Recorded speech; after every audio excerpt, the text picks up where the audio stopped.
It's hard the Village of Hayward respectfully acknowledges that we are on the land gathered here as the unceded territory of the Comox First Nation, the traditional keepers of this land. Call the meeting to order. Public input is for the purpose of permitting people in the gallery to provide feedback, should be no longer than 15 minutes unless approved by the majority of council. Each speaker may provide a respectful comment on any topic they deem appropriate and not necessarily any topics on the agenda. Each speaker may not speak for longer than 2 minutes, but may have a second opportunity if time permits.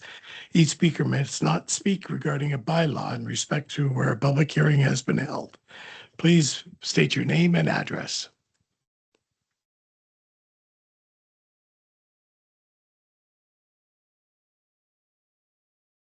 Hi, are we on? Okay. I am here to Sorry, share again. Sorry. I'm sorry. Oh, yeah, sorry. Lee Ettinger, 220 Sayward Heights. That's okay. I'm here to share some information with our CAO and also with the other people in this room.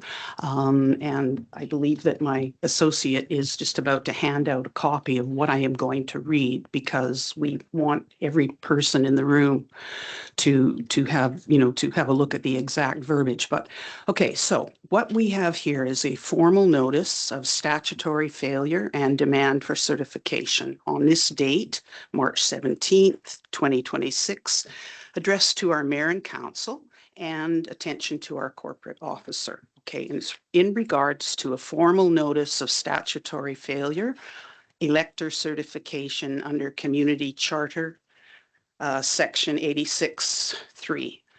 To the mayor and council, this letter serves as a formal notice of statutory failure regarding the administration of the current petition for dissolution under sections 30 and 31 of the Local Government Act. The mandatory duty to determine elector totals under section 86.3 of the Community Charter.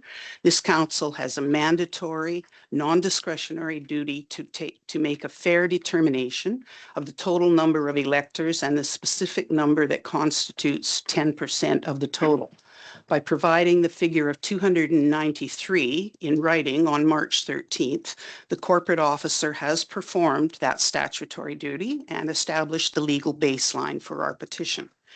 Record keeping and statutory duties. Any claim that the village does not keep records of voters is a direct violation of the corporate officer's duties under section 148 of the Community Charter, which requires the safe custody of municipal records.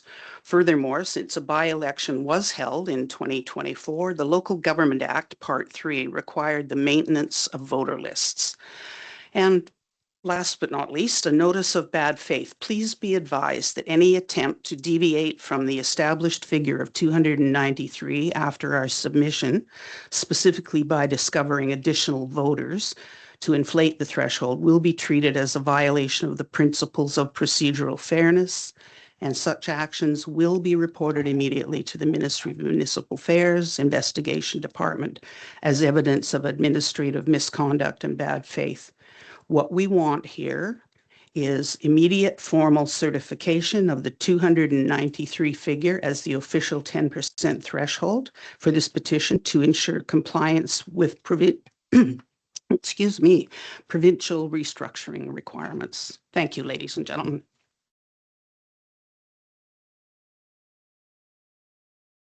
CAO.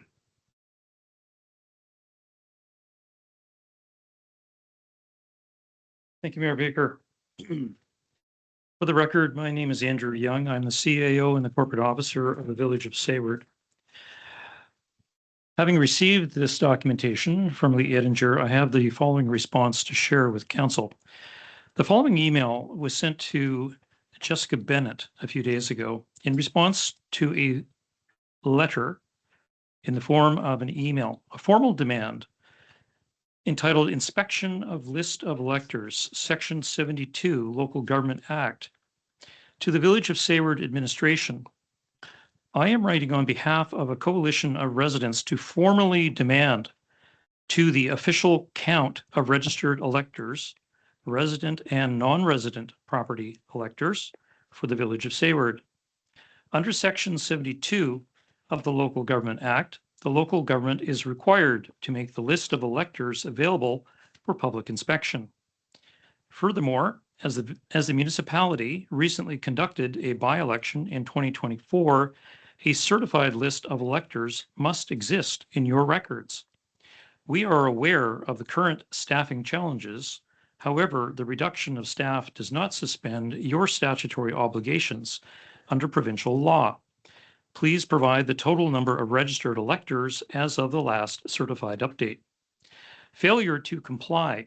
If we do not receive a response or access to this information within 3 business days, we will proceed with the following: a formal complaint to the Office of the Ombudsperson regarding the denial of statutory access, and an official report to the Ministry of Municipal Affairs, Inspector of Municipalities regarding the failure of the local government to maintain and provide access to election records. We expect a prompt confirmation of the current elector totals. Jessica Bennett. Jessica Bennett, are you present? Here. Thank you. The following response was sent by myself to Jessica Bennett. Hello, Ms. Bennett. Thanks for your email asking for, and I quote, access to the official count of registered electors, resident and non-resident property electors for the village of Sayward, unquote. A copy of your email is included in this email chain. In 2022, a total of 155 ballots were cast in the Village of Sayward municipal election. There were an estimated 293 resident and non-resident property electors eligible to vote in that election. Please be advised, the Village of Sayward does not maintain and is not required to maintain a list of registered electors. Instead, the Village of Sayward allows people to register as an elector, but only at the time of voting. In other words, the village does not maintain or update a certified list of electors, as suggested in your email dated March 11th, 2026. For your reference, attached to this email is a copy of Village of Sayward, quote, election and assent voting bylaw number 486, 2022. Quote, that was adopted by Sayward Council on June 14th, 2022. Please take note of the following provisions in the attached bylaw. Whereas, pursuant to section 69, not 72, of the Local Government Act, Council may, by bylaw, limit registration of electors to registration at the time of voting. And section 5, voter registration, which states, A, for the purposes of all elections and other voting under Part 3 and 4 of the Local Government Act, a person may register as an elector only at the time of voting. Please be advised, village staff contacted the governance branch within the Ministry of Housing and Municipal Affairs about your email. If you wish to contact governance branch staff to ask questions about section 69 of the Local Government Act or other questions about municipal election processes, you are invited to send your email to lggovernance@gov.bc.ca. And if you have further questions for Village of Sayward staff, please feel free to send them to our office. Respectfully yours, Andrew Young. So I will just say thank you very much for this document. Councillor Paulson.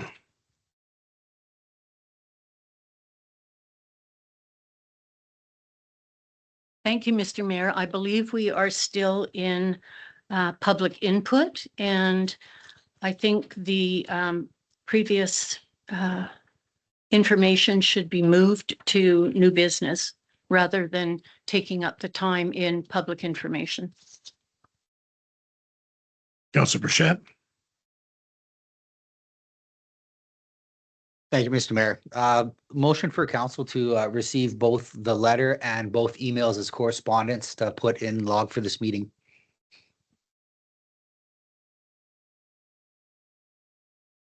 Go ahead. I'll second the addition for correspondence. It should be on introduction of late items. Correct? That's correct. So we'll wait and do that under introduction of late items. We'll finish with question period first. Anybody else?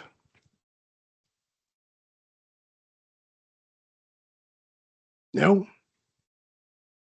Okay, introduction of late items. We have the correspondence to be accepted. Is there an extra copy of that? No, I did not. Sure, we can share a copy. Nope.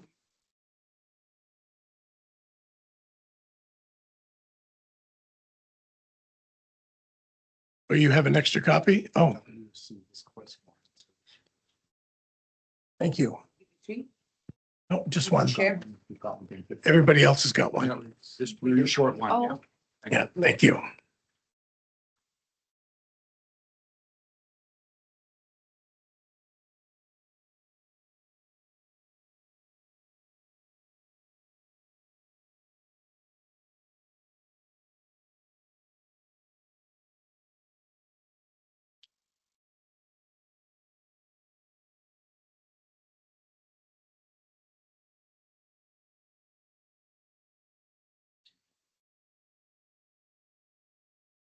Should have been the delegation, yeah.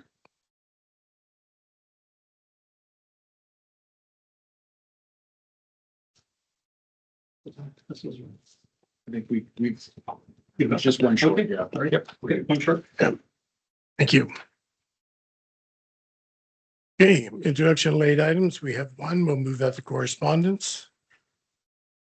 Under 6. Go ahead.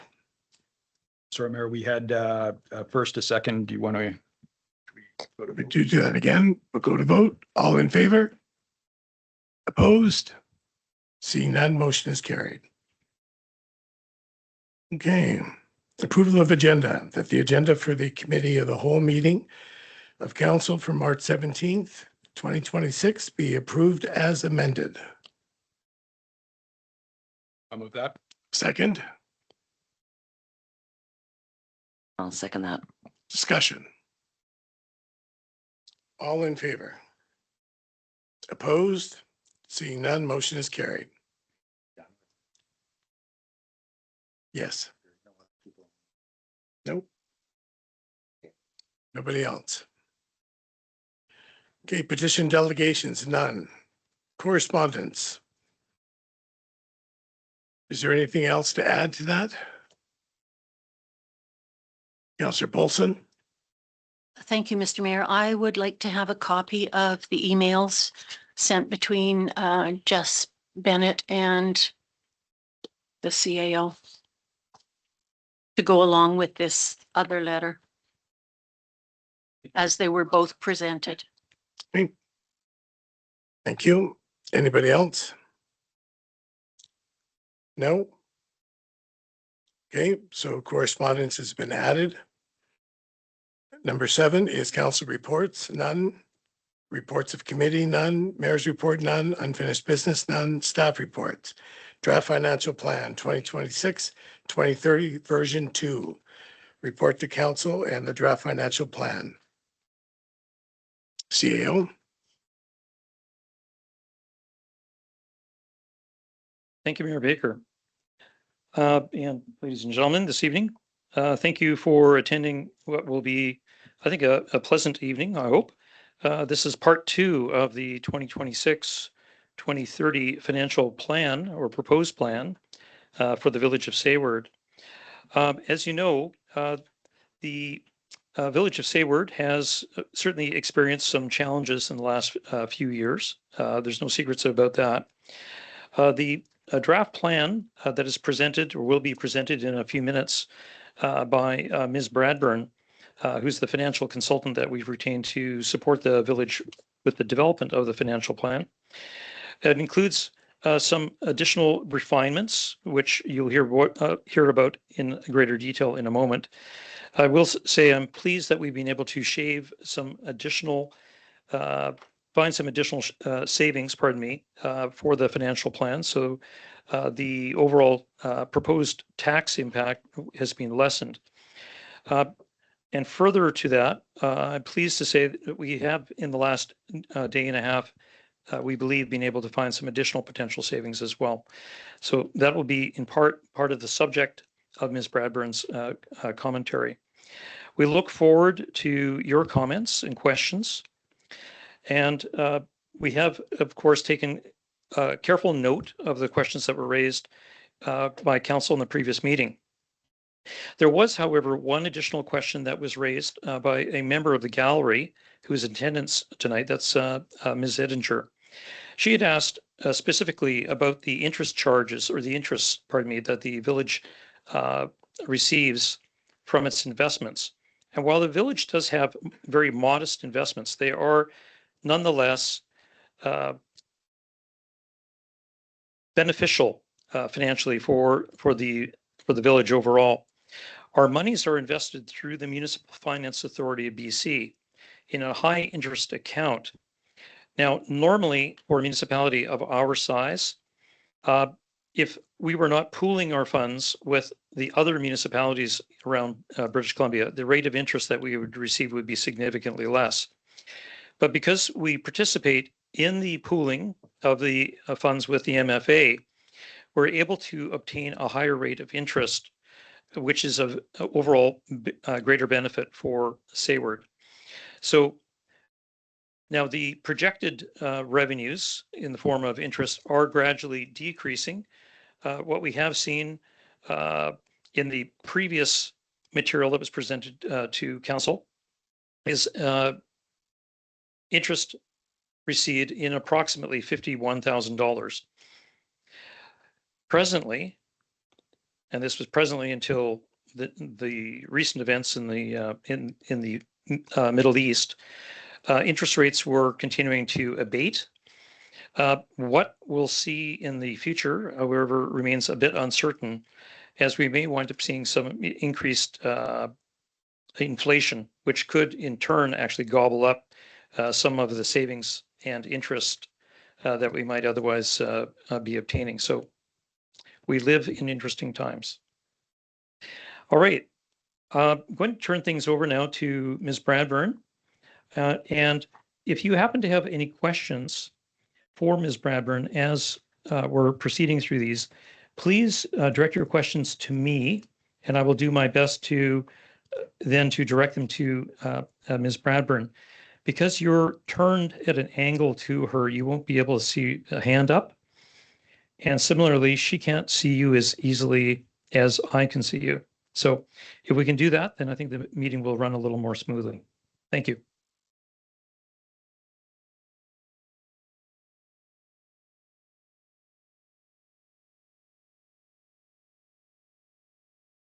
Okay, and through the CEO, can you confirm that you can see the presentation up on the screen? Yes, we can. Thank you. Okay, great. Thank you so much. And actually, I'm trying to minimize that, then you should see the full screen.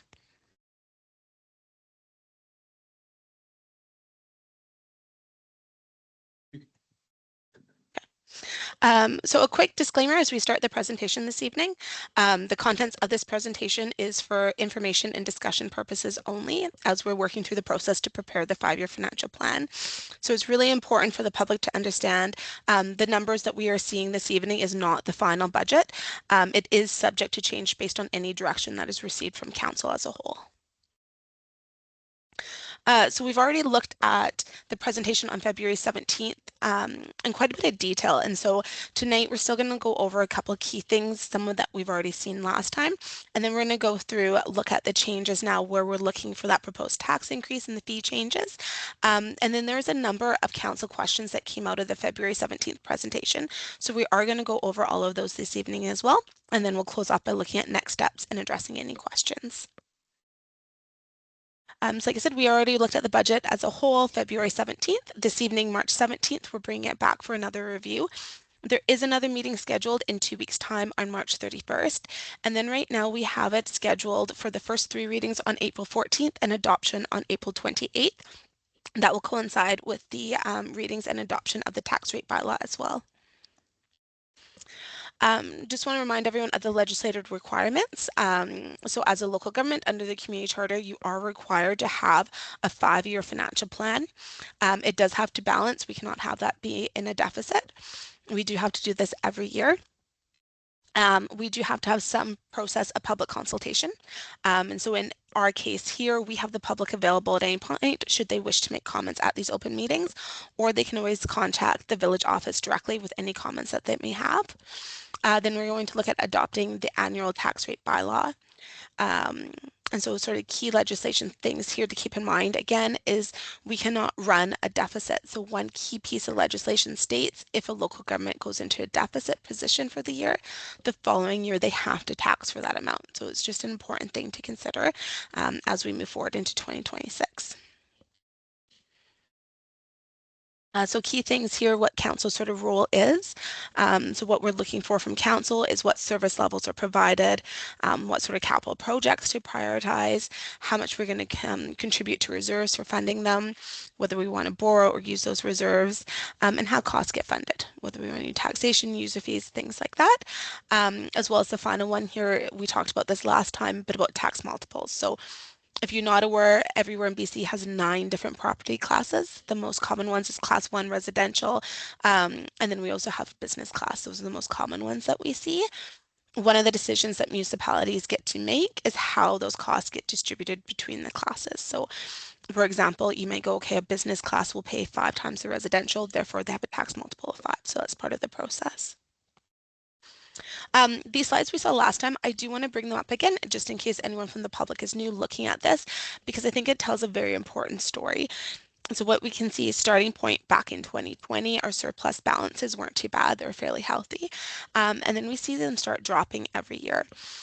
As a local government, very, very normal is that you have 3 funds. Basically, you have your water fund and then your utilities funds, which means your water and sewer. So here, green is your general fund. And you can see actually starting in 2024, it goes into a deficit position. As a whole of your organization, you still have that surplus. But one of the key things that we sort of just mentioned in the last slide is if as an organization you do go into a deficit position, so in 2026, if you went into a deficit position, the following year you have to tax that amount. It's not an option. And a couple of key things here too is looking at your reserve balances. So as an organization, you have very little set aside in reserves, with the exception of certain reserves that are set up for grant funding that's received. So you have your Community Works Fund, Climate Action, and your Growing Communities Fund. We do have some money set aside for those, but overall there's very little set aside into reserves. So now a little bit of an update what we're looking at. So we were able to went through the budget again in great detail, come up with a few additional things. One of them, the initial version of the budget was proposing a public works manager for the whole year of 2026. When we presented the budget back in February, we were proposing delaying that start to halfway through the year. We're now looking at deferring that entirely to 2027. So we will see some savings from doing that. However, to be able to allow that position to be deferred to 2027, we do need to take an existing staff member and upgrade them to a superintendent. So that does come with a $10,000 wage adjustment. We also need to be able to provide appropriate training for that employee to be able to take on those additional duties. We also are going to see a little bit extra contract labor in water and sewer because we won't have that public works manager to take on those duties. So it will be done through a contract. So overall, by delaying that position entirely to 2027, that did come up with a $54,914 savings. Now that is split between taxes and user fees because part of the public works position deals with water and sewer. So those user fees end up paying for a portion of it. We did go through the Kelsey Recreation Center in great detail. There were a few little minor amendments where we were able to save some small amounts. However, looking at the expected heating costs, that ended up being a little bit higher than what we had originally estimated. So those basically just totally offset. There were a few other small savings. We were able to reduce street lighting by $1,000. And then we have drainage maintenance and repairs. We were able to reduce that by about $4,500. Leo, Councillor Johnson. thank you. Thank you, Mayor. To the CEO, just regarding this page, just a couple of, oh, sorry, the last page, just a couple of notes. I see it says superintendent. I think the wording on that was going to be supervisor. And then in the, just a very, very small point, it was brought up about utilities at the Kelsey Center, phone, computer and internet. Internet's needed for some programs, but the rest I think are not required at this time. So I think there was some conversations there about cutting that off as well. CAO, then Councillor Paulson. Through the mayor to Councillor Johnson, I think, can we characterize that as a spoiler alert? Oh, sorry. Okay. Councillor Paulson.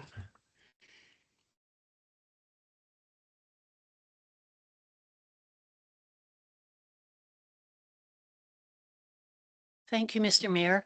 I am interested in finding out where the change from superintendent to supervisor what came from. I was not in on any conversations about any adjustments to this wording in this budget. Councillor Johnson. Let me reword that. We're not looking for a superintendent. They're not they're not overseeing multiple properties. So supervisor would be something that I would recommend, if that's better wording for you, Councillor.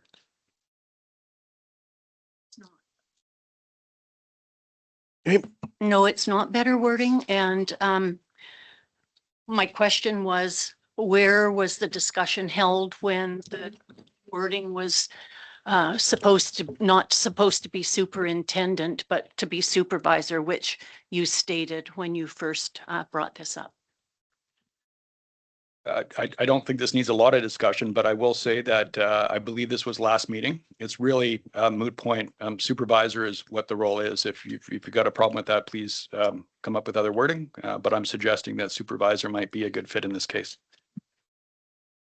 Thank you. To keep this a pleasant evening, I will just say that I don't recall it coming up in the last meeting, and my question still stands. Okay, continuing on. Councillor Burchett. Thank you, Mr. Mayor. With regards to the proposed $2,200 cut to the Kelsey Center Rec Center for internet and phone, we do have people still using those programs, seniors, kids. So what if there's a 911 emergency? Does that make the village of Sherwood liable if we have no direct contact with emergency services should that ever occur? Yes, I'm aware people have cell phones, but that's not always the case and they don't always work.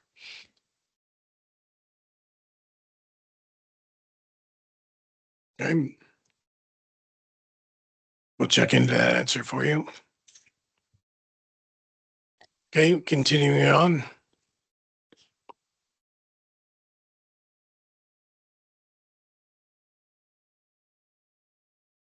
The floor is yours, Janie. Okay, thank you. Sorry, I cannot see you guys. So continuing on with the utilities budget. We did need to remove 10,000 from expected revenue on the water side because we did have the water meter revenue planned. That is now not planned to proceed in 2026. We were able to change some funding around. So there were some small dollar capital items. So we did have the ability to use reserves to fund them instead of user fees. So we did put that in place. So 19,200 for water and 17,000 for sewer is now coming from reserves. We also see a little bit of money being received in 2026. So MFA is where most local governments get their debt from. And they have a wonderful program with absolutely amazing interest rates.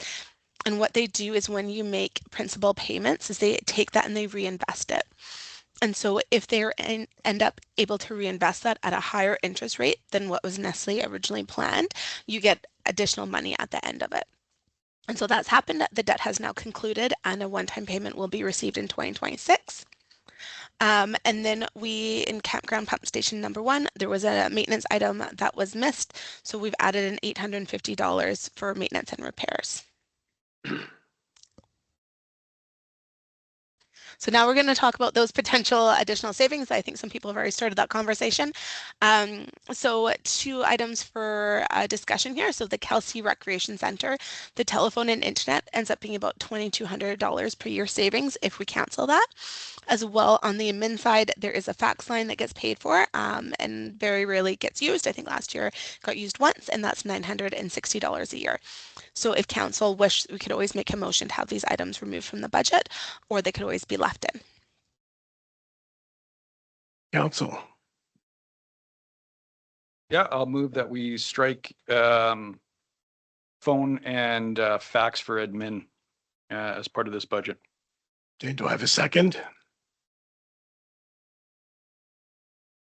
I'll second that. Discussion? If I Councilor could, Bichette? Thank you, Mr. Mayor. Again, my concern is for potential liability and not having the option of calling for 911 for seniors, kids, and anyone that's volunteered to use the Kelsey Center. Councilor Coates?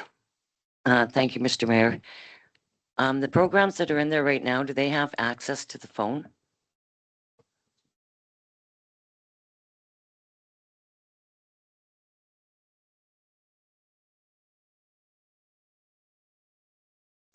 You've got use of the kitchen?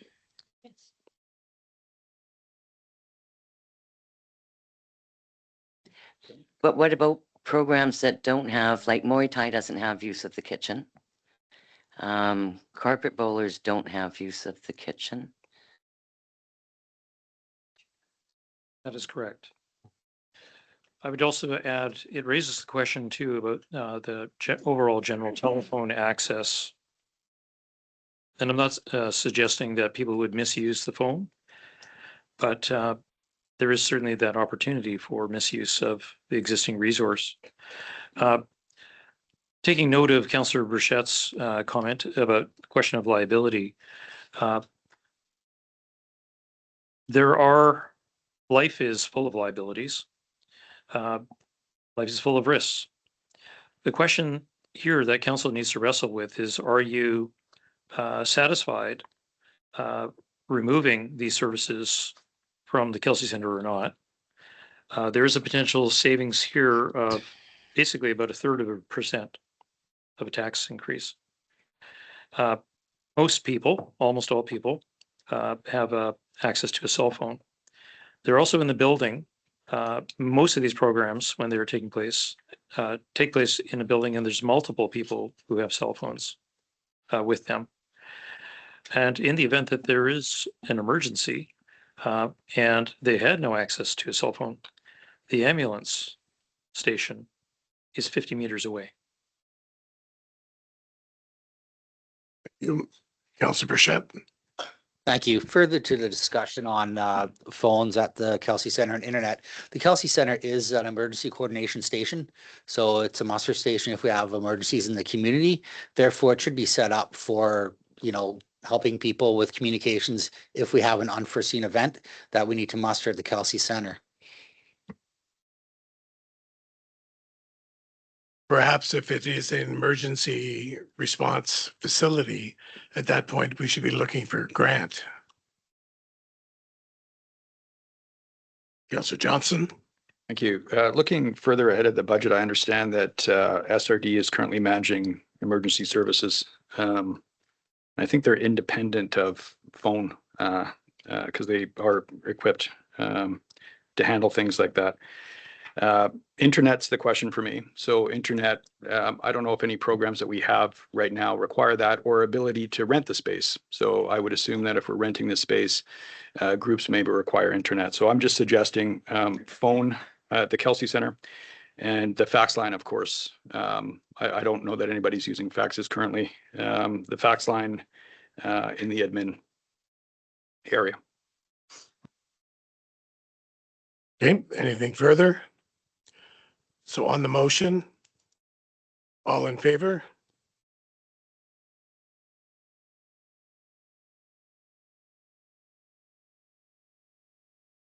Use your microphone there.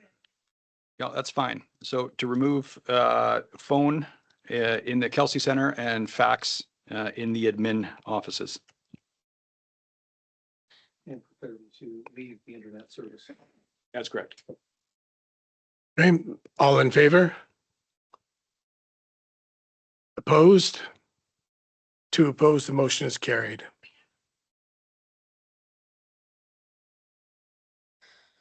Okay, so continuing on, we're going to look at the 2026 to 2030 capital plan.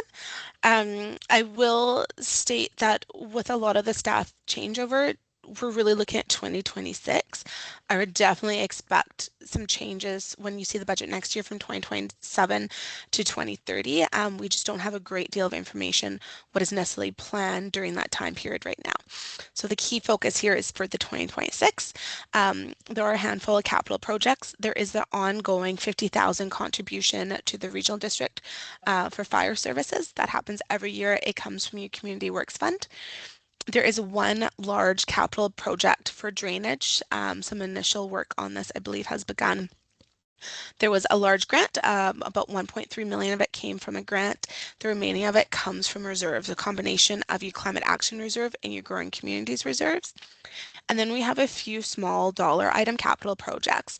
So we have a water treatment plant, a chlorine analyzer for 16,000, a lagoon flow meter replacement at 11,600, and a lagoon data logger for 5,725.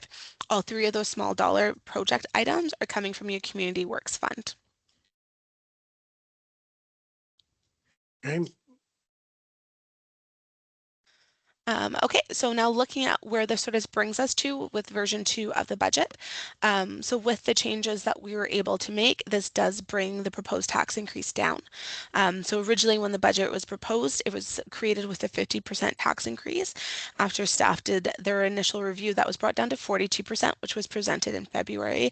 Now with those changes, including moving off the Public Works Manager, we're able to bring that down to 38.5%. Keep in mind that by doing some of that, it pushes some of the tax increase into 2027.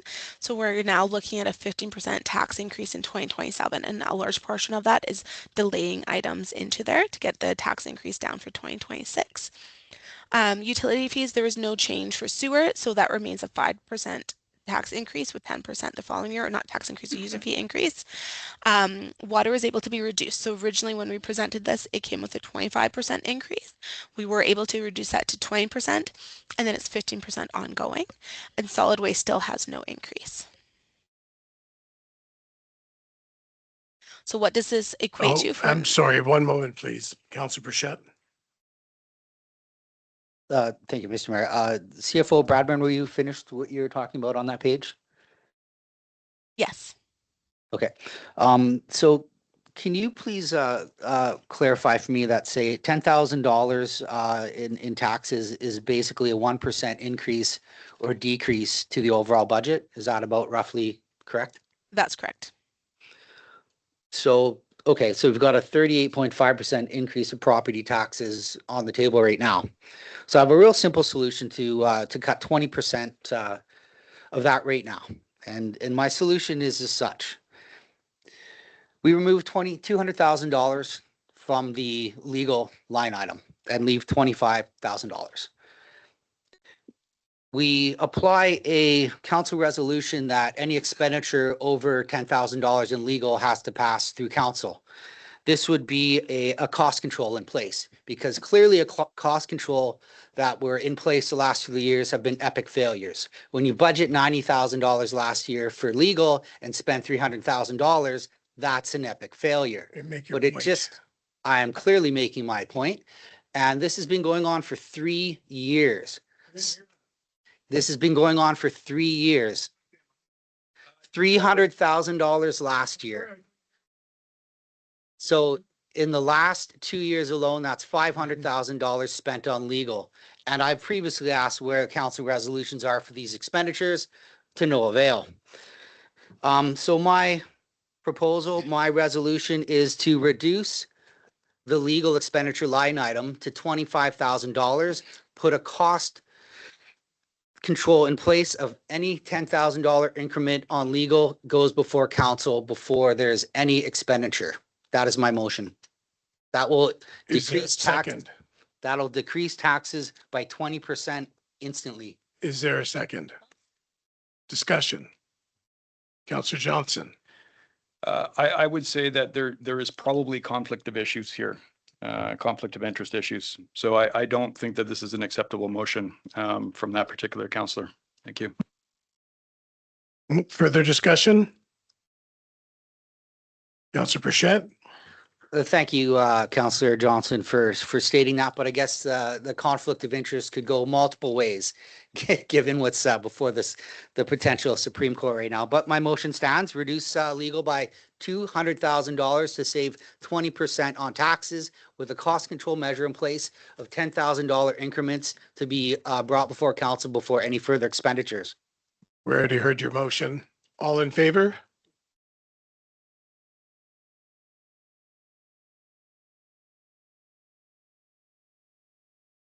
The gallery, there is no speaking during the meeting. You got question period. If you're going to speak during the meeting, you get one warning. Second one, you're out. I'm speaking to others as well. No, I'm not. Okay.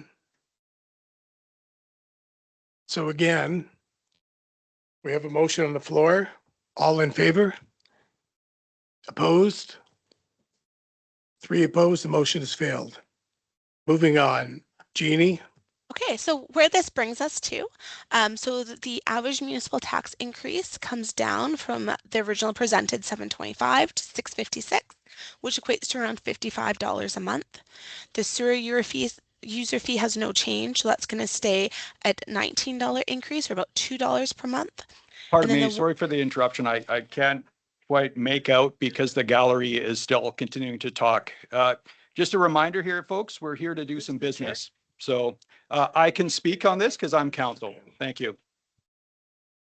Take care. Take care. Yeah, bye now. Oh, that was good. Okay. So the water user fee comes down from $121 to $97, so about a $2 a month saving, so now about $8 a month. The solid waste user fee has no increase for the year. So overall, for the total increase, that brings it to around $772 or $65 a month increase. That was originally presented at $865 or $72 a month. So what this looks like for an average home, it would bring the taxes to around $2,363 for an average home. That average home right now is about $384,000 assessed.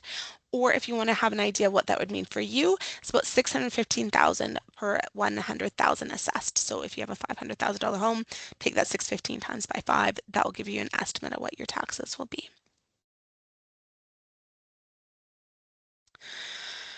So then we're going to look at where some of our grant balances are at. We do currently hold some grant funding. And so we have this Next Generation 911 funding. There is an initial grant was $45,000. Ending balance for 2026 is $22,500, which has been received to date. With grants, sometimes you receive the funding all up front, sometimes you receive it as the time goes by, and sometimes you get a portion of it at the end. It can be any combination of it. So sometimes we do see that where the full grant hasn't been received yet. We also have the local government housing initiatives. That current balance is about $121,000. We have economic development capacity building project with $100,000. We have a fire department equipment purchase. So again, this is a scenario where the total grant's $40,000 and half of that's been received to date, which we currently hold. And then we have the 2025 Fire Smart project. So that's a $400,000 grant, half of which has been received to date, and we still have about $144,000 of that to spend. So coming out of the February meeting, there are 10 different questions. Sorry, one moment, please. Councillor Paulson. Thank you, Mr. Mayor. I have a question about the Fire Smart project. You say that the grant was almost $400,000 and $199,976 has been received to date. Is that balance of $143,934 part of the $199,000 that we've received? Correct. Okay. Thank you. Welcome. Okay, thank you. Okay, so coming out of the February meeting, there was 10 different questions that council brought up. In the report, there's a detailed answer for all of these. We will go over them briefly this evening. There was the question of the ability to change whether that's a parcel tax or our utility fee. So yes, we can change right now. Instead of having a user fee for water and sewer, it can change to a parcel tax. That process does have quite a few steps to it, and it will take over a year to have that implemented. Couple key things to note: government properties generally are going to pay your user fee, but generally don't pay a parcel tax. That goes way back to the Canada Act of 1867, I think it is. It basically says governments don't pay for property taxes. The other key thing to keep in mind is if it is set up as a parcel tax, that means residents can defer their taxes. They cannot defer a user fee. They have to pay that. Then the question also came up about water metering. It is something that is growing in sort of popularity, but a couple key things just to be aware of. It can be quite expensive to have that implemented. Certain positive things is it does encourage some residents to conserve water, and it can be seen as providing more equity in the amount that users pay, where those who use more water pay more. However, there is generally, like I say, this more significant upfront cost. There's also higher ongoing costs. Generally, you do have someone has to go around, do the meter reading, additional billing, all the different issues that come with it. And that first couple of years can be a little tricky as well, because now instead of setting a flat amount and you know for sure how much money you're going to receive, there's a lot of uncertainty because it's going to be based on what rate you set. And of course, there can be some fluctuation in the amount of water that gets used, or a lot where you might not know where leaks are, how much is actually going to a leak and not going to be built. So there can be a lot of uncertainty with that. Councillor Johnson? Thank you. Just for clarification then, parcel tax versus utility fees. So are you, if we adopt a parcel tax as opposed to how we're doing utilities currently, is that is something that the taxpayer can defer then if we do that process? Correct. So that replaces the utilities on their taxes, so it can be an additional thing to defer. Correct. Okay. Okay, thank you. Welcome. The question was raised on what was the average residential home, about 384,000. Then there was a question with the amount for administrative salaries versus contract labor. So right now your CFO position is vacant. So obviously there is the potential to reduce that amount. What we want to be very careful of though, is that in the future that position will be full-time and we would need those funds back.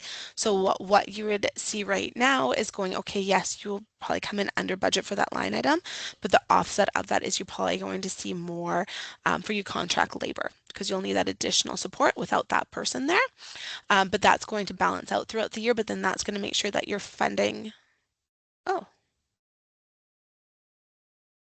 we'll be there next year. Can you still hear me? Yep. Yes. I'm not sure if that was on my end or your end. So, okay, going on the economic development grant. So we received 100,000 in 2025. They were unable to recruit an economic development coordinator, so they are right now looking at other potential uses of the grant. Then the question is, where is grant writing in the budget?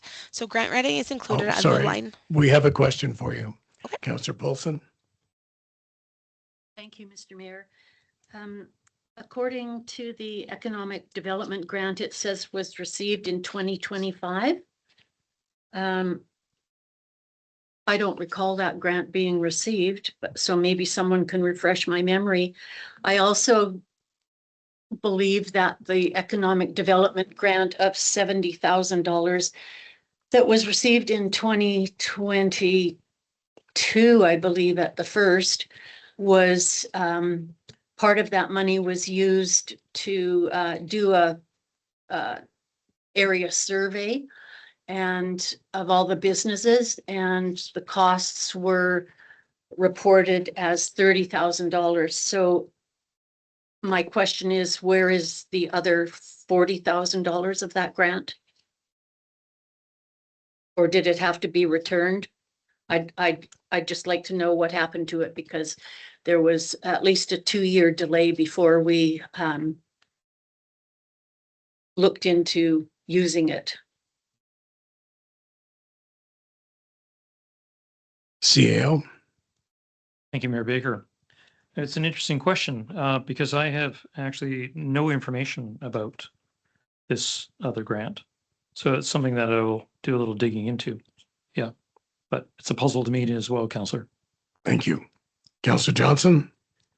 Just if I may, there was a hire done in that year. So I think some of that went to wages, but something to look into. Thank you.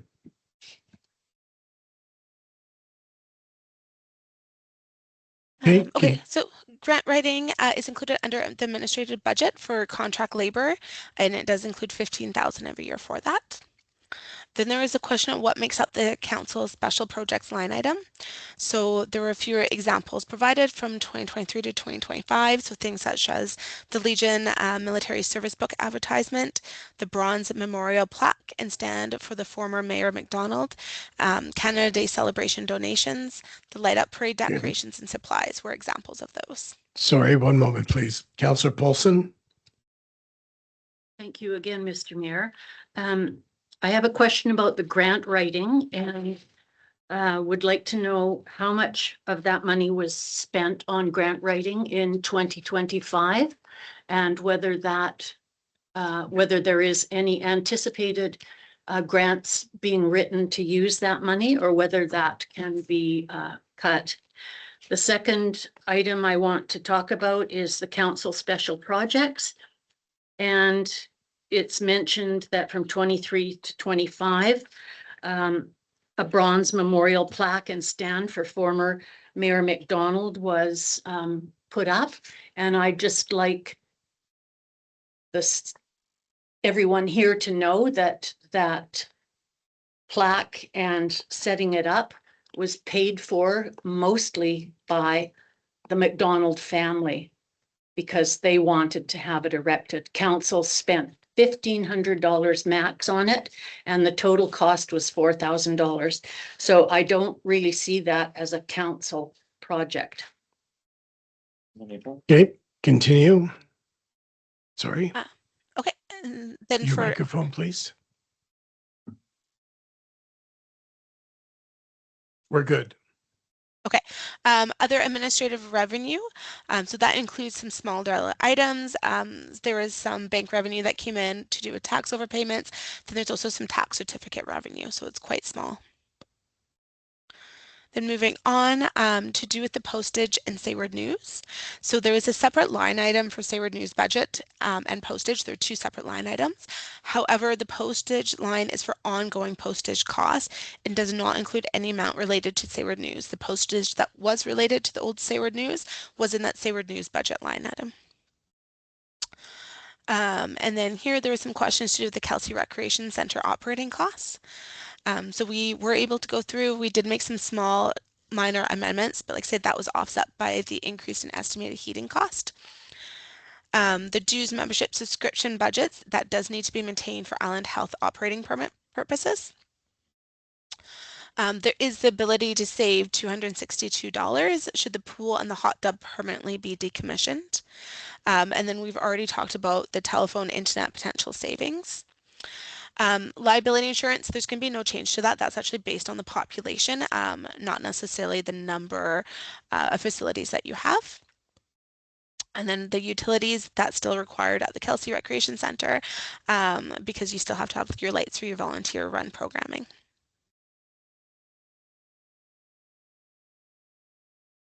Okay. One moment, so- please. Sorry, Yep. Councillor Paulson. I'd like to just back up and ask what your statement was on decommissioning the Kelsey Center. Did I hear that right? Or Yeah, so there's a potential Yeah. annual savings of $262 if the pool and the hot tub get permanently decommissioned. more than that on chemicals? Wait till question period. Thank you. Thank you. Okay, keep So- going. Okay, so there is an item that we did want to discuss this evening because I do understand that there's a lot of information out in the public, and just want to get a little bit of information out there to the public so that they can be aware of this. So we're looking at the potential municipal dissolution and what this means from a legislative standpoint and what this would sort of reflect from a financial standpoint. So there is a process to do this is under the Local Government Act. It requires approval from the majority of electors of your community, but it also is going to require approval from your regional district and the province. Okay, so it really comes down to more of a governance, not a financial decision. And so this evening we're going to look at a little bit more at that financial impact so people just have a better idea of that. I would not expect the cost to your taxpayers to have any kind of significant change. And in fact, I would expect it to see a little bit of an increase.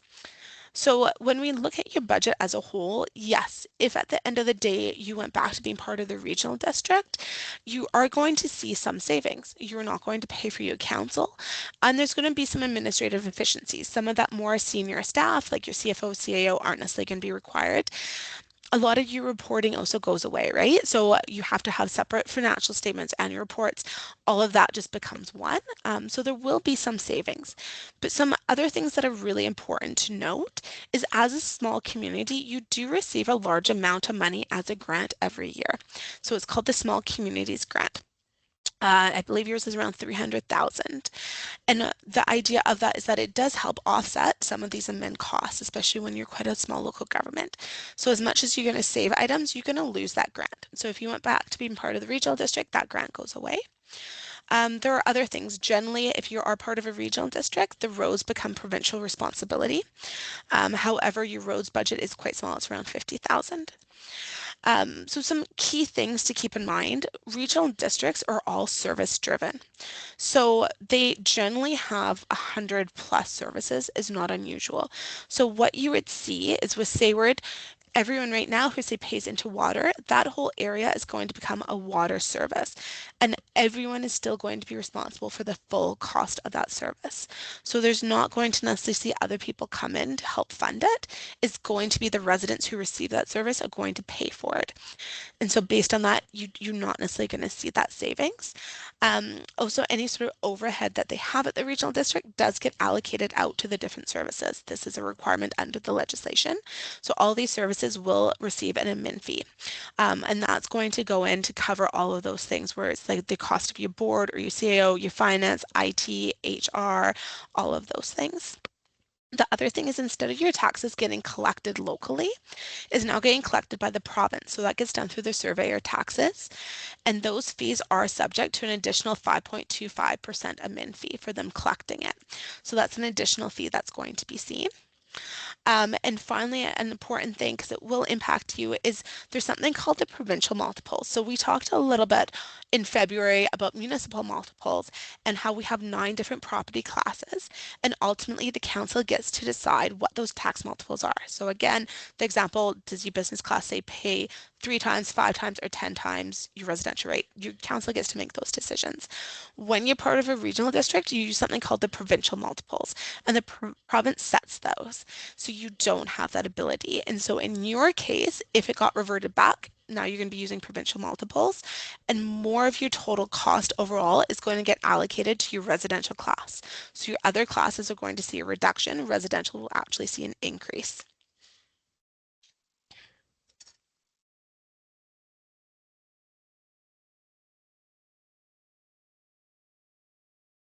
Not sure if there's any questions. No questions. Thank you. So let's look at next steps. So certain things that are still to come. We need to sort of look at, okay, well, what's council sort of, if there's any discussions on goals or objectives for the remaining term that we need to make sure that gets incorporated. We're looking at if there's any direction to staff on possible modifications to the budget for the next committee of the whole. I know there is one this evening. So any direction that does get received either already or later on this evening will get incorporated into that budget, and then we will bring it back. And then, yeah, we have the discussion regarding if there's any future programming at the Kelsey Recreation Center. And then any sort of direction that we receive, we'll find that budget and then we'll bring it back. We have version 3 coming on March 31st. And I know at our last meeting, we went through all the budgets in great detail. So we do have the slides available, but unless there's any specific questions, I don't think there's a need to kind of go through it again this evening. Does anybody have any specific questions? Councillor Burchett. Thank you, Mr. Mayor. Through to CFO Bradburn. Is it possible to get a budget variance on legal expenditures for 2026 that have already been incurred? So we could bring back that and discuss it for the next budget meeting on March 31st? I will direct that to the CAO, and I'm not sure when you receive your regular reports on expenditures for 2026. CAO. Thank you, Mayor Baker. Seeing as the subjects related to legal expenditures are a favorite topic of late, I'd like to remind everyone, council in particular, that council members receiving confidential information at a closed meeting cannot discuss or disclose the information to the public unless a majority of council first agrees to make the information available to the public. I will get to the point about budget variances in a moment. Communications between a lawyer and client for the purpose of giving or receiving legal advice is recognized as being privileged and confidential under Canada's legal system. Case law in Canada indicates that legal fees billed to a lawyer's client are subject to solicitor-client privilege. This is because the courts recognize that opposing lawyers can extract privileged information from apparently neutral billing information. For that reason, a report providing a breakdown of the village's total annual legal expenses on specific matters would have to be received by council at a closed meeting. Since information concerning the amounts that law firm X has billed the village in relation to matter Y is privileged and confidential. Solicitor-client privilege belongs to the client. In this case, that's the Village of Sayward Council. The municipal council may waive privilege over advice or other information that is subject to a claim of solicitor-client privilege, but a decision to waive privilege requires that a resolution be adopted by a majority of council first. Unless a majority of council agrees to waive the privilege and make the information publicly available, information that is subject to solicitor-client privilege remains privileged and is also subject to the confidentiality requirements of Section 117 of the Community Charter. Village staff understand that some council members, as well as the public, feel that having this information is important for consideration of the village's budget and budget variance reports. However, if such information requests have not already been approved by council, then the procedure is for a member of council to present a motion for consideration at an in-camera closed meeting to start with. And with regard to the subject of budget variances, council has already received budget variance reports on a regular basis. Thank you. Okay, Councillor Burchett.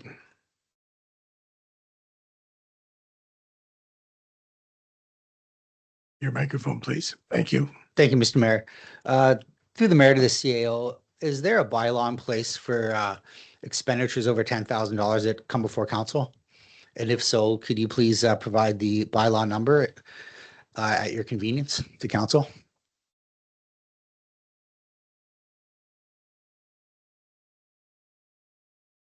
Offhand, I am not aware of that. It's entirely possible that it is in existence. In any case, there are and have been regular reports to council providing information related to budget variances. Thank you. Councillor Burchett. Thank you, Mr. Mayor. We were at a meeting probably a couple months ago, and I was reading the actual bylaw to you before I was removed from the meeting for just reading the bylaw. So it is out there, and I would like it to be circulated before council that we do have a bylaw in place that looks at overages that have to come before council, so we don't get into these cost overruns issues. CAO, Thank you, Mayor Baker. I believe that the councillor is actually not referring to a bylaw, but is actually referring to a resolution that was passed in 2024, I believe it was, in relation to a previous 5-year financial plan, which is being superseded by the 2025 financial plan. We are now having council consider the 2026 to 2030 financial plan. okay, thank you. Let's move on. Oh, Councillor Coates.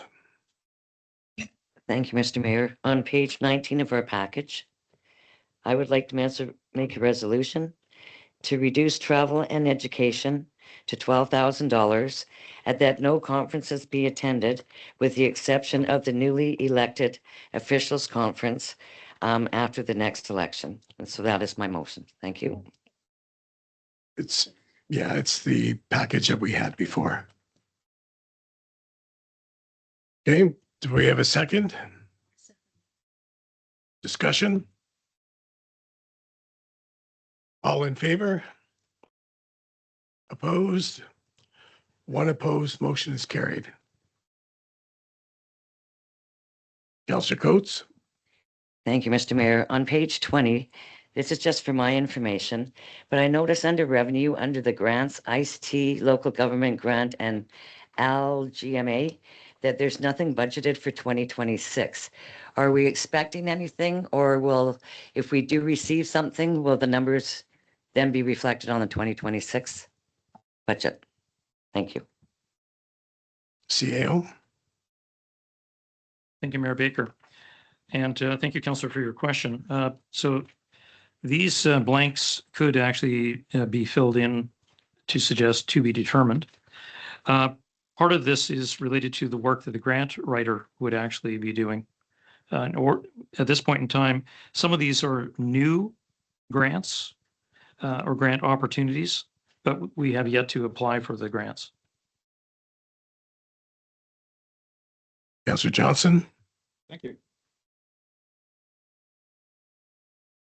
If I can bring your attention to page 21 of the package we received. You'll see under recruitment HR costs, an amount that I think was allocated to public works search, perhaps. If we are deferring this, I'm suggesting that we can bring the $25,000 down in line with what we have for the next few years, being 15. So my motion is to reduce recruitment HR costs from $25,000 to $15,000 for 2026. I'll second that. Discussion?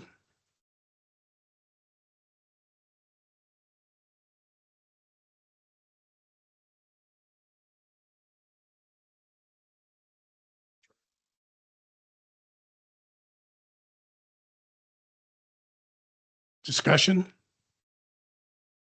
All in favor? Opposed? Two opposed, motion is carried. Councillor Paulson? Okay, Councillor Johnson? I can do my second. Okay. Thank you, Mr. Mayor. On page 21, I have several notations, and the salaries and wages for admin go up to from 167,000 this year to 235,000 projected for 2026. And I'm wondering why there's such a huge increase when our staff is at a skeleton level, and would like some clarification on that. There is an employee recognition and benefits allowance for $2,000, and there are still employee recognition and benefits outstanding from 2020 onward that amount to probably a couple of $1,000s that have had a resolution passed to pay them out, but they have never been paid out. And that is the years of service policy for council members. And I would say now there are probably 6 or 7 previous councillors that have not received that recognition starting from 2020. And Councillor Johnson asked my question about the recruitment and HR costs.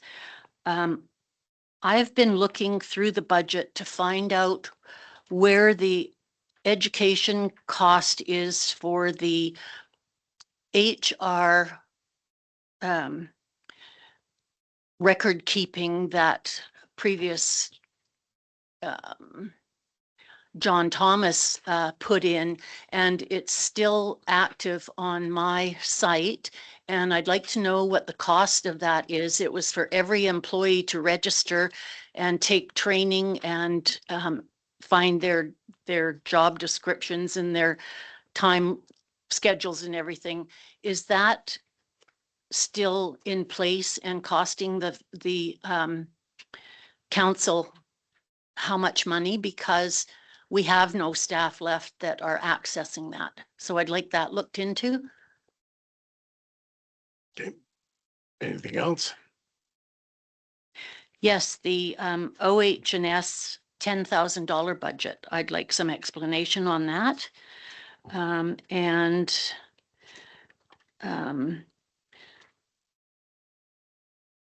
Note that in 2025, our legal budget was for $90,000 and the actual was $293,000. And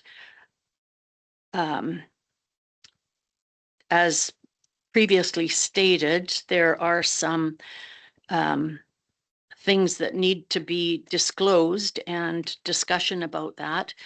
But I want to know why the projected budget for 2026 is up to $225,000. And also, what does the projection line in 2025 mean? Because they're different figures from the actual budget. This page is very perplexing. And under dues, memberships, and subscriptions, $6,500. There's no list. I'm not aware of the list of everything that is included in the memberships, except I know TLA is. But is our subscription to be a member of the Chamber of Commerce in Campbell River still being paid? And if so, I think that should be discontinued. And the equipment in the admin office, the budget is projected for $3,000 this year. And then there's also copier and rental and supplies at $87.50. So that seems a big cost for equipment and supplies. And at the bottom is this nice little fund called contingency at $60,000. So I think my opinion would be to remove that contingency fund and fly by the seat of our pants, because that's basically what we've been doing for the last 2 years. Councillor Johnson? Thank you. So I just wanted to make one comment on contingency. At last iteration of budget, we discussed the fact if there's something major that happens, a piece of infrastructure fails, and again, as a reminder, we've got a substantial dollar value that is rated as priority 1 and priority 2. So if one of these things lets go, the village will be unable to act until council approves a spend, and that's what the contingency was in place for, is that the village can go ahead and do an emergency repair if need be due to the due to the condition of our infrastructure. So I think it's incredibly important that we leave that in there and that emergency fund be allocated if we do have an emergency like sewer or a water or a pump failure, because we do know that that is aging infrastructure. Thank you for that information. I'd just like to point out that the $10,000 expenditure was an emergency fund for the CAO to be able to repair or go ahead with any emergency repairs that come up. So, and then council would say or allocate where the money was going to come from. So I don't think a contingency plan should be based on ifs and whens and number ones and number twos. Thank you. CFO.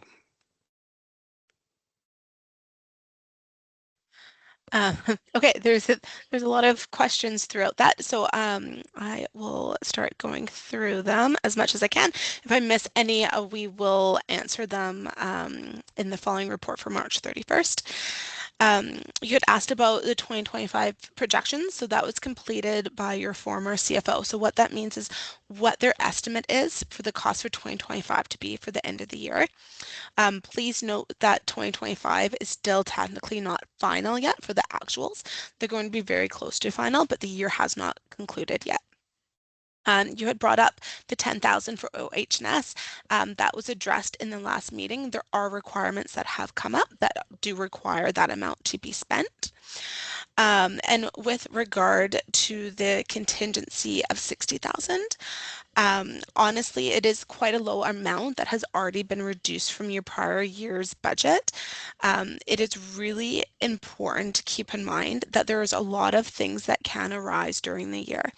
And right now, because you have so little surplus left, if anything comes up during the year, is actually going to force you into a deficit position. And that means in 2027, you will see a large increase because you have to tax for that amount. So just be very aware that if you're considering reducing that contingency, it's going to increase the likelihood that you're going to end up in a deficit overall, and you have to tax for that in 2027.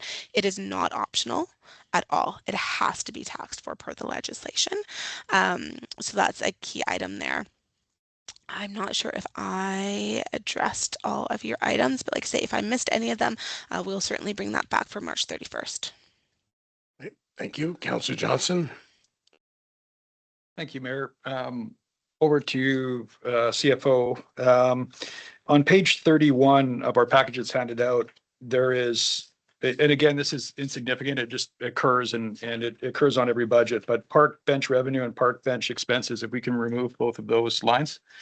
There was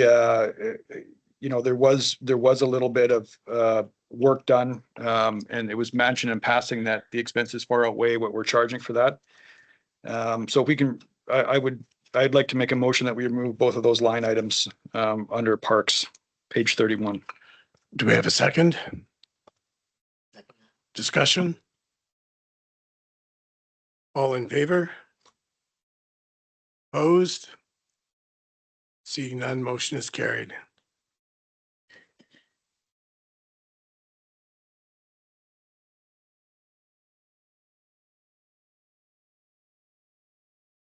Okay, sorry, Councillor Coates, you got your hand up? I don't know if Jeannie's finished answering Councillor Paulson's questions. Okay.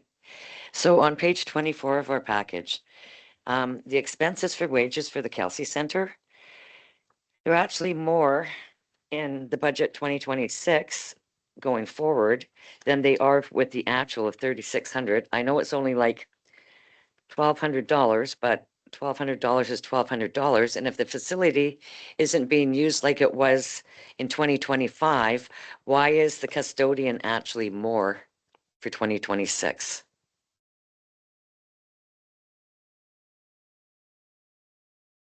CAO. Yes, thank you, Mayor Baker. So for a good part of 2025, the center was not being used. But for 2026, what we are seeing as more and more volunteers are stepping up to seek out grants and aid, which enable them to use, say, a room or rooms at no cost. But there's a bit of a silent cost associated with those room rentals, and that's in the form of custodial activity to keep the center operating in a way that is as neat and tidy as we can make it. We're anticipating that we'll see more volunteers step forward, and we're also anticipating to run their own volunteer programs, but we're also anticipating that with advertising, et cetera, that we will have more usage of the facility as well through private rentals. Thank you. Okay. Next. Councillor Coates. I do have a question about elections. I don't know if I'm speaking out of turn, but we have to get outside help. So is the budget going to be more? Is it going to just still stay the same? Or will it cost us more? Go ahead. Thank you, Mayor Baker. It will in all likelihood cost more. Going back to the point that was raised earlier about contingency, this is one of those things that can potentially be covered by contingency. Thank you. Councillor Paulson. Thank you. I would just like to have clarified where the running the election is, whose job description that is in, and if someone who is appointed to that job or that's included in their job description, can they automatically say, I will not do that and incur more costs to the village for having outside help coming in to do it? It's not in the job description of any staff member to run the election. They were going to do it at, pardon me? I'm not talking about staff. I'm talking about the CAO's refusal or saying that he is not going to be the elections officer. Nowhere in his contract does it state that he has to be the election officer. In order to be fiscally responsible, wouldn't it be To be fiscally responsible, it shouldn't have been questioned the integrity of the staff to begin with. Therefore, it wouldn't have been an issue. Then the staff would be running the election. But since it was brought into question the integrity of, therefore they both bowed out.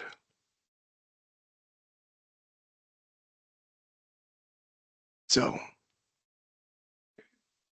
there you go. Councillor Johnson. So here's a question that's not going to be super popular, but if I can bring your attention to page 36, I just want to pose the question that, you know, currently we've been out without a nurse practitioner for some time. We've got a nonprofit that's sort of governing that program, which is fantastic. But we are without a nurse practitioner, and the vacancy doesn't seem to be getting filled. So, you know, I just think it's probably time to bring that society in and just get an update on where that is at. Ultimately, we'd love that service to return. But, you know, from a fiscal standpoint, we are looking at a building there that's essentially being maintained by the village. The lease, to my understanding, is $1. It is an asset, although it is an asset that's listed for replacement under the AMP in 2029, if that's something that needs to be done. But bottom line is I want to put a motion in that we can get an update from the society as to the reinstatement of a nurse practitioner. Thank you. I don't know if that has to be a motion or not. I think that's just direction to staff. CAO. Thank you, Mayor Baker. A resolution would be appropriate. Thank you. Okay. Councillor Paulson. Thank you, Mr. Mayor. I don't think it is council's business to tell another organization when they should hire or who they should hire or if they have tried to hire. I think that the connection between the clinic and the village council is that we lease them the building for $1 a year, and they are required to do the cleanup and maintenance and grass cutting and all of that sort of thing. The maintenance that the village is responsible for, if the hot water tank blows up, then the owner of the rental covers that cost. So I don't think that this is a resolutionable statement or motion or whatever. Councillor Johnson. Sorry, I don't know that we're on discussion quite yet, but I'll just add that because we haven't had a second to the motion, but I will say that we are leasing that building with the premise that there's a service for our community. That was always the understanding. And so if that service for the community, and again, don't get me wrong, absolutely a health clinic would be fantastic here. That's the goal. And we need to do everything in our power to make sure that that service does return. We had previously talked about that society having a discussion with the SRD about what it may look like to get some funding from them, as well as what it may look like to again bring the discussion up to VHA to see again if we can make that site an actual VHA site. We don't have updates right now, and again, my position is we have a very favorable lease with the understanding that there's a service that takes place there. And so all I'm simply saying is we need an update on that because we are at budget time. And, you know, all of these questions are purely financial for us. So again, my motion stands. Okay, do we have a second? Can you repeat your motion, please? My motion is that we direct staff to get an update from the society charged with the healthcare center as to the return of a nurse practitioner. I'll second that. Discussion? Councillor Coates. We did have Angie here and she said that she was going to give us an update, but we just haven't heard back from her when she came before council for another matter. She said she was going to do an update. Thank you. Further discussion? All in favor? Opposed? One opposed, the motion is carried. Okay, does anybody have anything else to add? In the budget?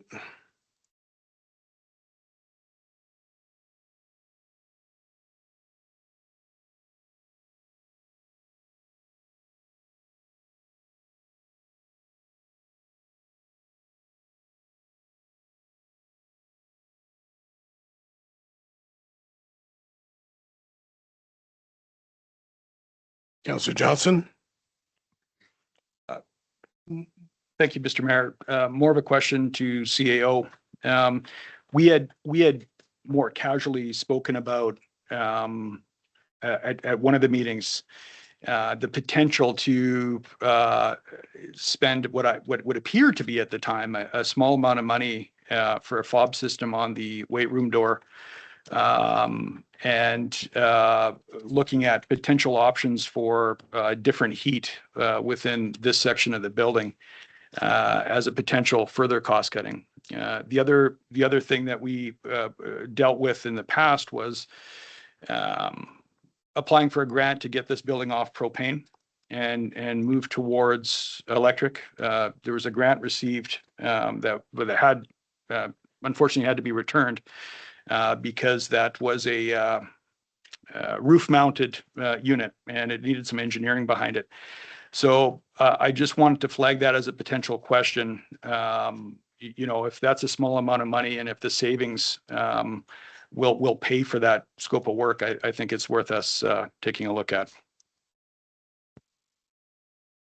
Thank you. Anybody else? Additional questions?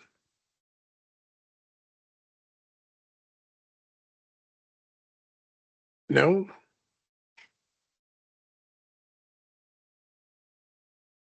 Thank you very much, Jean, CFO. You're welcome. Thank you for having me again. Thank you. We'll see you in a couple Oh, of weeks. Ms. Bradburn, don't go away just yet, just in case there's any last follow-up questions. Sorry, say again. I was distracted. Yeah, there is still the tail end public question period at the end of the meeting. Yes. Right. Sorry, also recommendations.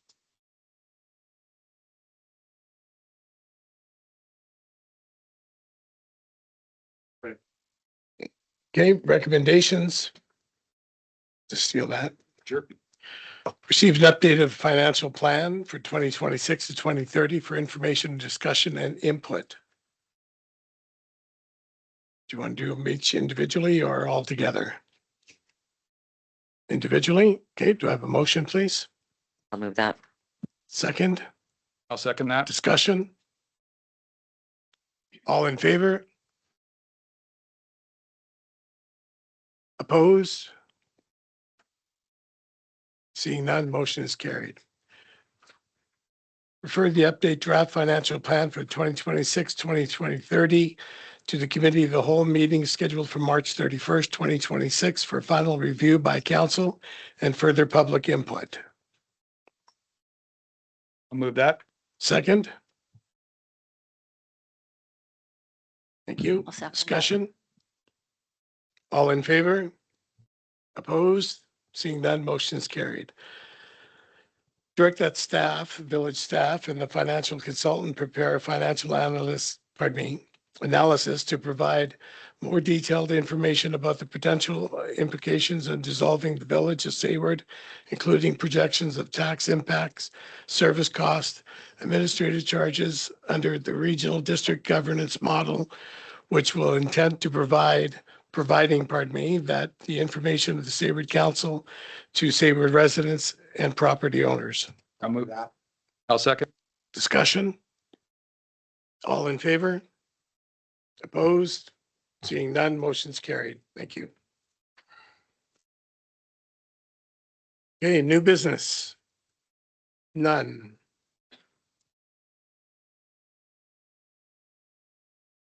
Question period. For the purpose of question period is to enable citizens to ask a question of council on issues that are important to the citizen asking the question. Speakers are asked to limit their questions to one each, and if time permits, everyone will have an opportunity to ask the second question. Citizens will be asked to state their name and address. No, come up to the microphone, please. Melina Grady, sir, 261 Ambleside. Question is actually for the acting CAO. Can I ask her? Yes, you can. Hi. You have said that for our taxes, that we would be charged 5.5% on top of by the province. Is that correct? Did I get that right? 5.25, and it's for anyone in all of BC who pays taxes. So anyone in an electoral area, which if you ended up dissolving Sayward and becoming part of the regional district, you'd be part of an electoral area. So yeah, so whatever the total cost is, on top of that, there's an additional 5.25 that would then go to the province to recover their cost of collecting the taxes. Okay. We would be going to SRD, right? You know that, that's the plan here. They are paying that number that you've given, 52.5? Yes, every single person, 5.25. correct. Every They- resident pays that who's in an electoral area in BC. No, they don't.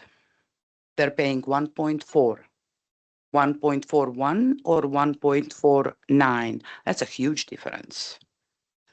I'm not sure where you got that figure from. I've never seen that. I got that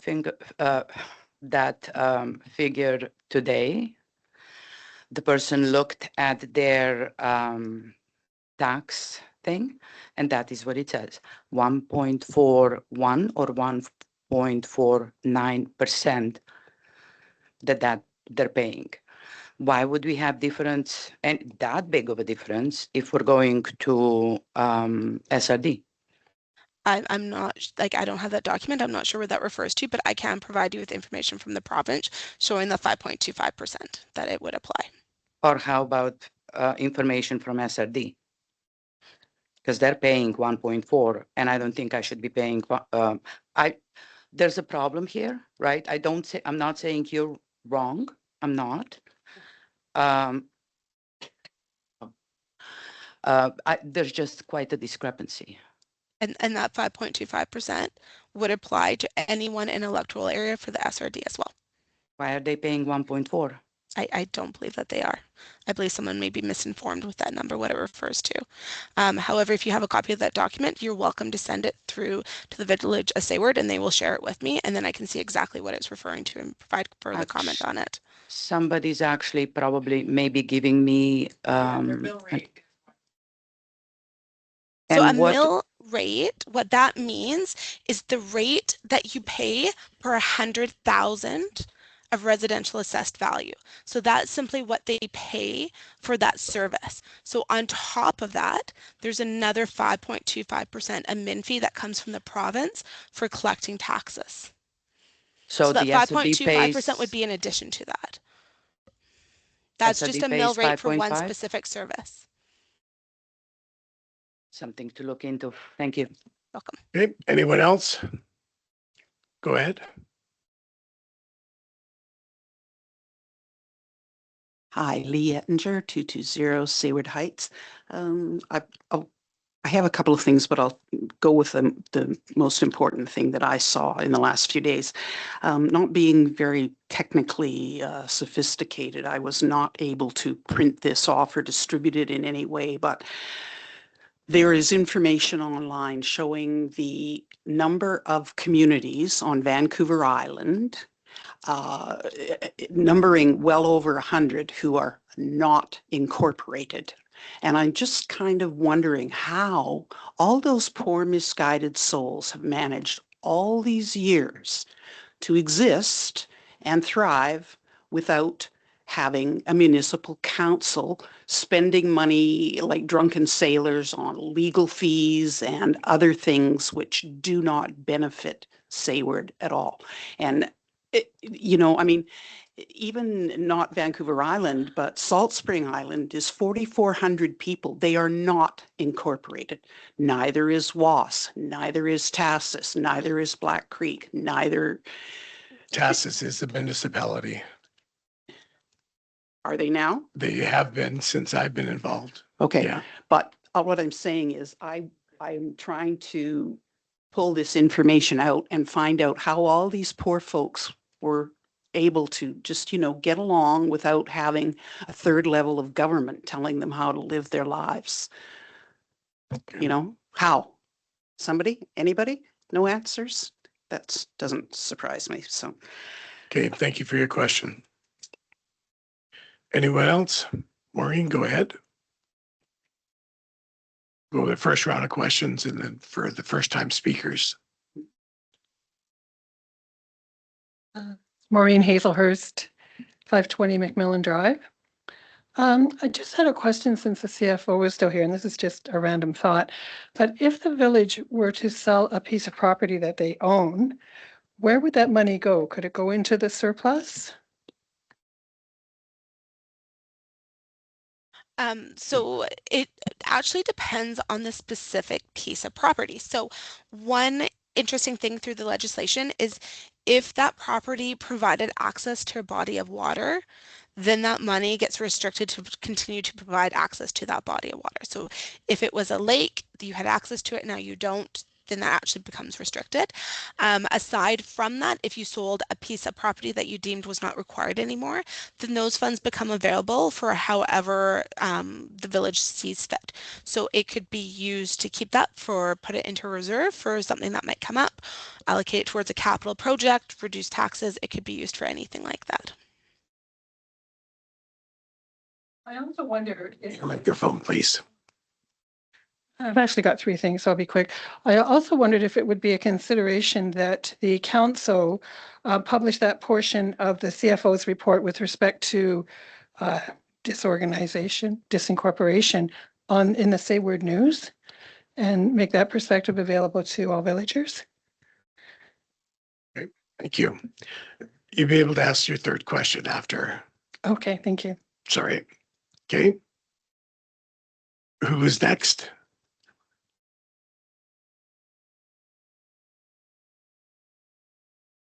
Hi, Lee Ettinger again, 220 Sayward Heights, and I'd like to just comment on Councillor Johnson's point here about our clinic.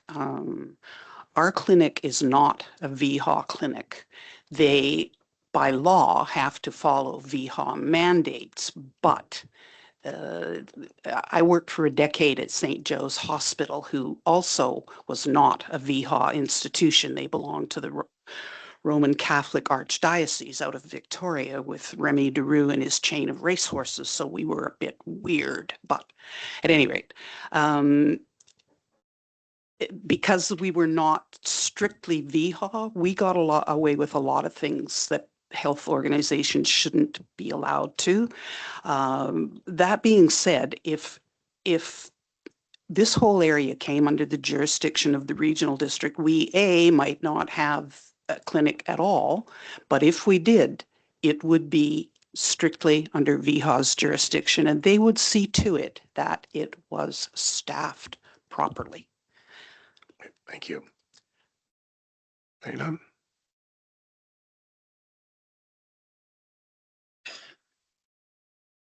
Melina Gradis, sir, 261 Ambleside. There's been some talk about having water meters. This is not something that should be happening now. We have got huge holes in the water pipes under our roads. I have seen one when at the end of my road, when it actually blew up. They're everywhere.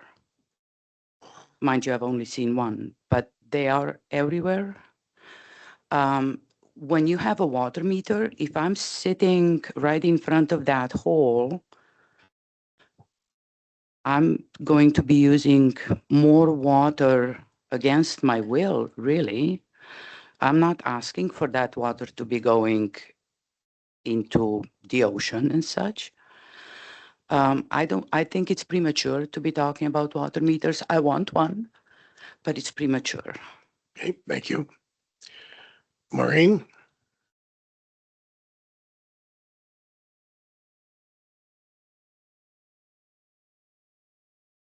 Thank you. Maureen Hazelhurst, 520 McMillan Drive. Now this one's on my phone, so I have to read it.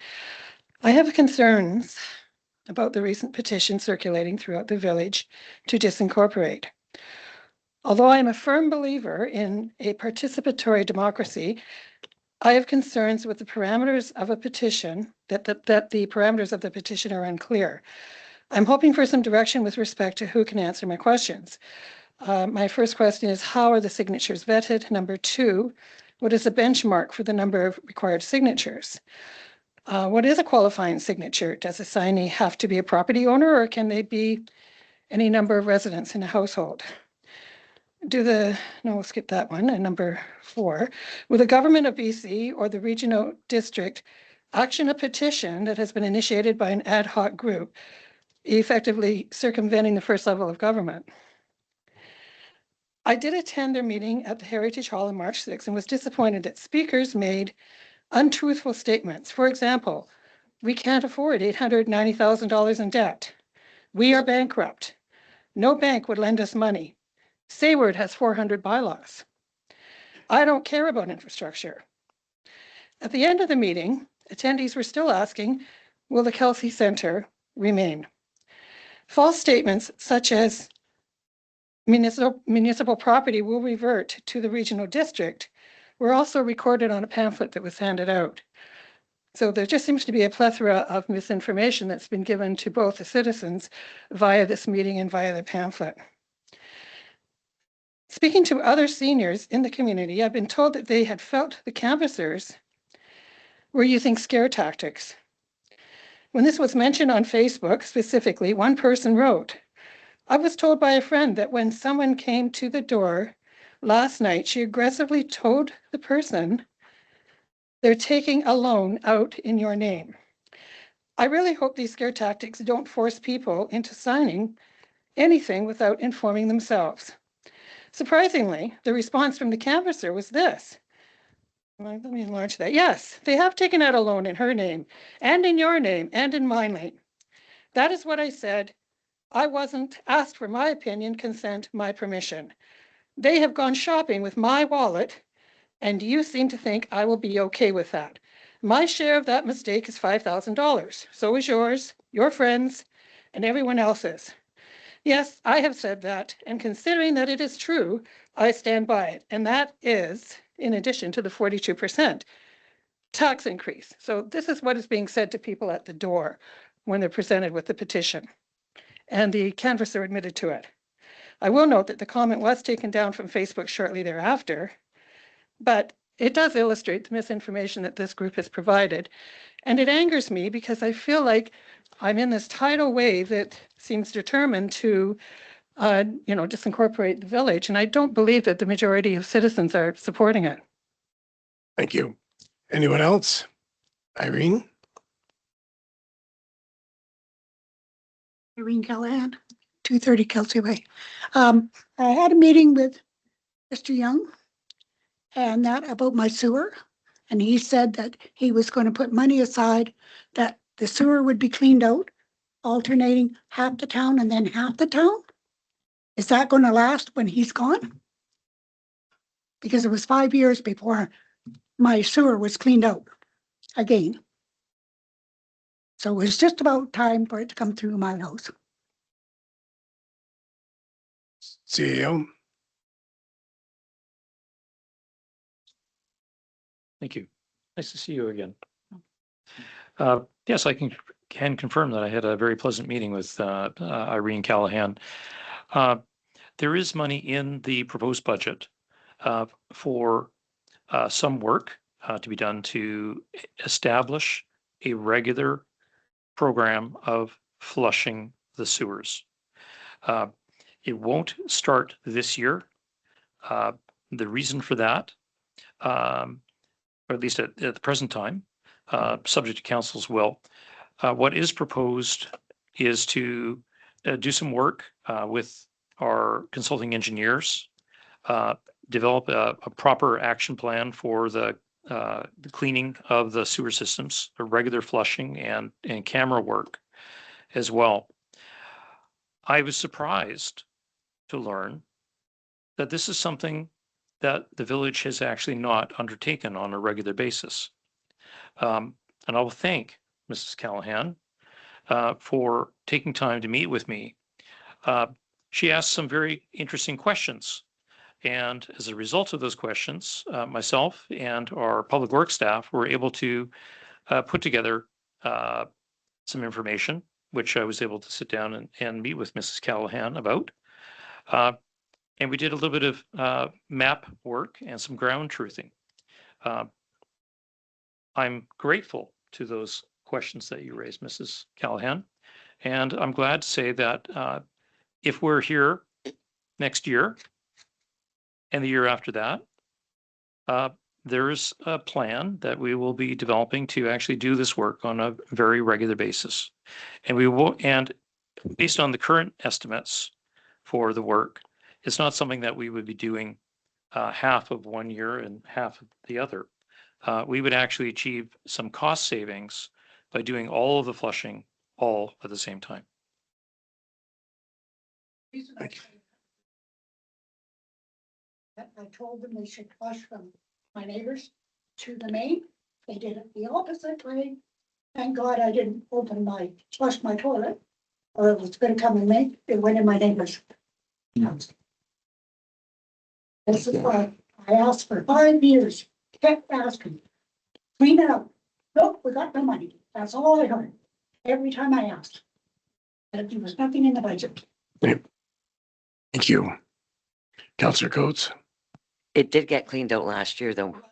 Right. Just for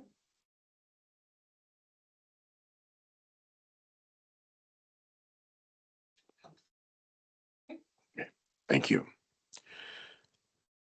Okay. Last question. Melina Gradisar, 261 Ambleside. Maureen just read you from her phone about this aggressive person. I am the person. She didn't say the name, but she might just as well have. I wasn't aggressive. And yes, I did say that the council or the administration has borrowed the money on my name and everybody else's name. We're going to have to pay it back. Absolutely, I stand by that. Would you It's- say it any other way? Would you see it any other way? Yes. How? Councillor Johnson. Thank you. Can you specify exactly what was borrowed?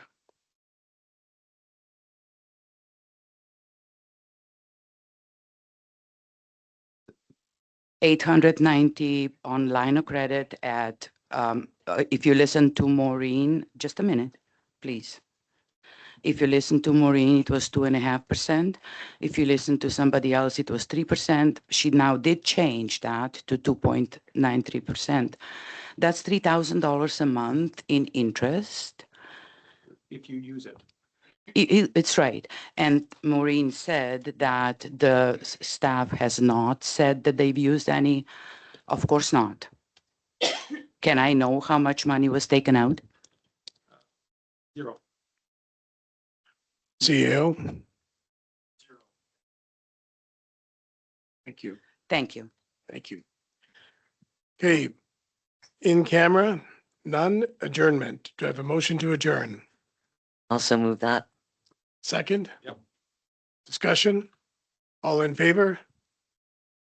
Opposed? Motion is carried. The meeting is over. Thank you.